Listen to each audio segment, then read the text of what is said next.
I was like 13, okay? So let this be said, when you see Vaxays around, when you see like kids that are gonna be freaking younger than us at this point, that's a thing even back then. I was one of those. Hello there, so what you're looking at here is a list of the first ever ranked maps from October 2007. For the most part, this is low quality content that's better left forgotten by time, and aside from the creator of Osu, almost everyone who created these maps has moved on from the game long ago. It's been 11 years after all, so that makes sense. However, there is still a name here that's been around in one way or another since literally the day ranked maps became a feature in the game. Starrod Kirby 86, aka Kirby, and I had the opportunity to interview him. That opportunity being live at TwitchCon. Osu had a small booth set up at the event and lots of Osu players ended up visiting. Kirby was obviously one of them, so at the event I hastily crafted a recording device and organized some topics for us to cover, showing me the perspective of a mapper who's made his mark on the history of the game. Yeah, he's not just some old dude. Unlike the other dead mappers laid to rest here, Kirby is one of the few old school mappers that people today still may recognize. He has a niche fanbase for the various Kirby mix difficulties out there, which feature a distinct symmetrical style with unexpectedly hard difficulty elements. And so we started talking about the origin of this style. I would say from 2008 to mid-2009, I was kind of just very conventional. And it just kind of follows a trail. Sometimes it was like symmetrical in copy-paste, but it's not the good copy-paste. Yeah, I think it kind of started more when I just started to do guest difficulties for like supposedly harder stuff like Miracle Matan or Yume, you know, like the Susumu Hirasawa Paranoia Agent opening. After I posted my difficulty, like, dang, this is hard, but I love it, that kind of thing. Like, you had like Lesja, he was immediately going like, I love you and stuff, you know, so it was like, wow, I must run with it. And modders, especially the modders where you had like the Western style structure that's like Inez maps, they always came to look at it and they were like, I don't know what this is, or this is way too tough for me, but technically nothing's wrong, so here's a heart. So it kind of worked out, I guess, in that, but it definitely quickly gained traction as super punky stuff. So at the time they were being made, mainly 2009 and 2010, Kirby mixes were regarded as something unique. But really though, that can be said about a lot of maps in the past that people don't remember now, right? What makes Kirby mixes stand out is how they have a niche following even now, which can't be said about all maps that stood out during their heyday. According to Kirby, there was actually a certain time when this niche appreciation from modern players started to grow. And what I think is incredibly pivotal from like 2013 and forward would be how you just had this fascination into looking into what seems like ancient relics and kind of excavating this like old sort of archaeological find. And so it's just like you excavate it and it's just undusted and it's like, whoa, what is this? And there's that almost like in this different perspective about an appreciation of nostalgia, yet you're completely new. And it's a very interesting dichotomy because there's a lot of parallels in that, yet at the same time, they come from very different sources.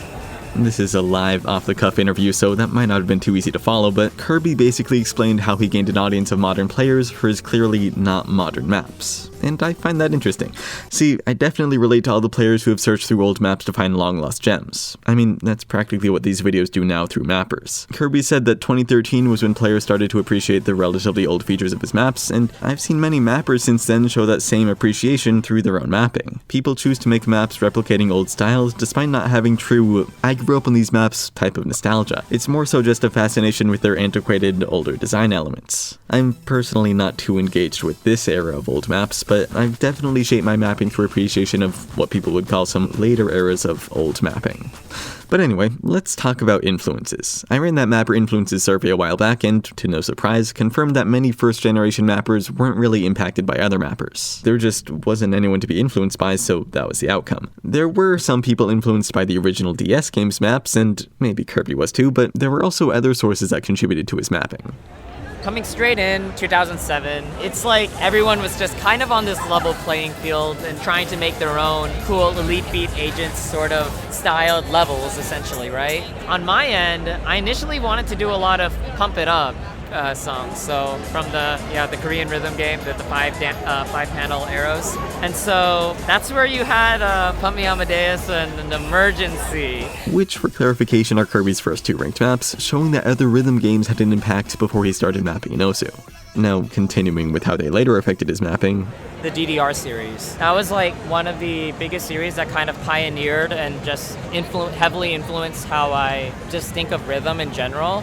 Much of a professional chart is extremely deliberate in everything they do. DDR songs in general, Konami and Bimani songs in general, they have very clear sections. Whether it's like in VVV, you have like specific rooms that are specific tricks and levels and rooms and such. Konami's like Bimani songs, DDR songs tend to have very specific sections that would be like testing you on maybe these aspects. This one's all in like Japanese, but it's titled Wadatsumi. It has its own clear sections as well, but at the very end, there's a section where there's a freeze arrow that you actually have to, it looks like you have to hold it, but what you actually have to do is actually switch your feet around and such. So something like that is where you let go and then you have to pretend that this freeze arrow doesn't exist, is a unique technique that isn't really seen in much other levels and charts throughout DDR. And so I really loved incorporating that kind of bit into all of my maps as well. And so that's why when I approach any map, I always want the player to just think, oh, I want to play Castle Corridor. It's the one that has all those cool like back and forth rhythms and just all these kind of things like that. Or, ooh, I want to play Lotus. I want to just do all those crazy like jumps and then also do the cool like little Lotus pattern out and such like that. So there's always just something like memorable that kind of evokes out. And that's what I sometimes think about when I approach it, think of a DDR song and think, oh, it's that song. It's that kind of quirk. Ugh, I hate it, but I love to play it. That's an idea that still lives on through today's mappers, but maybe not as commonly as in Kirby's time. Mapping nowadays is more about expressing music in a clear way, whereas what Kirby's talking about is more, well, making a level for a game, where the gamey aspects might take precedent over the music. Having witnessed changes like this throughout Osu's lifespan, Kirby was also able to adapt his maps accordingly.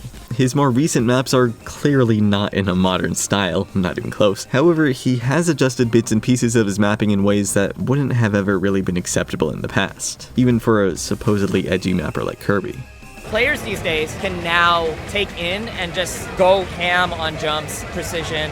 Like, I remember back in the day when, for example, with Fairy Tail main theme, some of the jumps in that difficulty were like a little bit controversial, thinking like, oh, this jump is like tablet only, you can't do this with a mouse. And yet now you see it being DT'd. And so when you have these like newer skills, a much higher skill ceiling, it's like you can really just try out some wonky things and just kind of see for yourself about what can like click and what can make this interesting feel. And so I've been trying to still figure that out a lot. Okay, that sounds a little bit weird because it's like, he's not mapping today, but you know, in the past few years, let's say, here and there, I always think about wanting to map again. It always comes back to me. I think late 2017 was where I last did some experimentation, and I just want to I should dive back in. I mean, Susumu Urasawa released a new album around September this year. There's some really sick beats. Because Kirby has been around for so long, he's one of the few mappers whose maps utilize a really old style, while still appealing to the limit-pushing sensibilities of modern mapping. That difficulty is something that Kirby mixes were known for in the past, and it's what keeps them engaging to niche players today. If you haven't played any of Kirby's maps before, and you're interested in something other than what's commonly made today, maybe do yourself a favor and give them a try. You might not find anything like them from anyone else. Anyway, thanks again to Kirby for sitting down with me at TwitchCon, thanks to you for bearing through all the loud background noise, and I'll see you next week.